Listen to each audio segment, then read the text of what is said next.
Hello दोस्तों, आज आपसे बात करता हूँ टाई, कोट या सूट बूट के बारे में।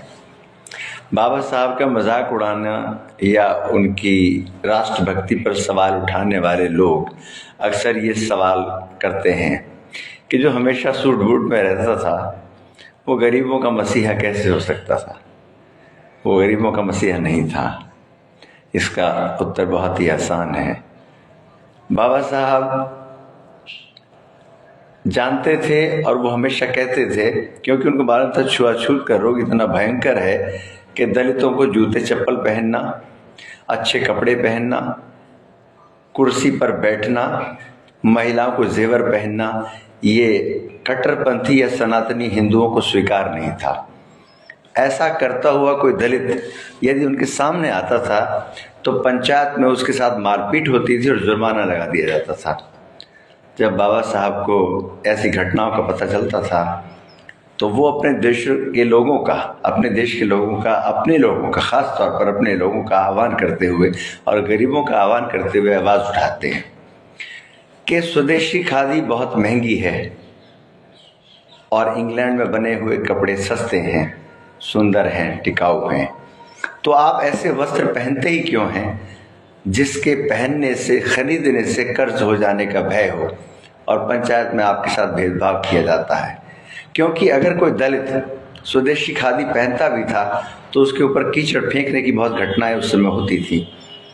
तो उन्होंने कहा कि अंग्रेज़ों का ये लिबास किसी सनातनी की हिम्मत नहीं जो आपकी तरफ आंख उठाकर भी देख ले, क्योंकि यहाँ ब्रिटिश हुकूमत है। उस हुकूमत का लिबास ये है, इसमें स्वाभिमान की भावना है।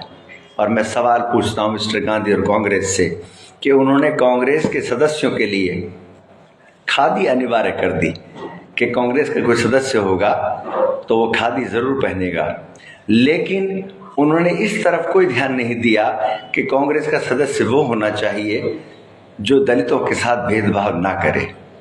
ये सवाल उन्होंने मिस्टर गांधी से पूछा था और तब उन्होंने एक स्पीच लिखी जो बाद में what mister Gandhi and Congress have done for the untouchables, इस किताब की जो विषय वस्तु है, ये बाबा साहब की पुस्तक है कि मिस्टर गांधी और कांग्रेस ने दलितों के लिए क्या किया। आप समझ गए इस बात को। तो बाबा साहब ने इसलिए हमेशा ही उन्होंने 3 पीस सूट या कोट पैंट टाई, ये उनका लिबास था। उनका बहुत रेयर फोटो आपको मिलता है जो इस लिबास में ना हो, और वो भी तब उस वक्त जब वो धम्म में दीक्षित हुए, जब उन्होंने बुद्ध धर्म को अपनाया, तब वो आपको कुर्ते पजामे में मिल जाएंगे, वरना उनका कोई भी फोटो आपको नहीं मिलता ऐसा जिसमें वो कोट पैंट और टाई ना पहने हुए हों।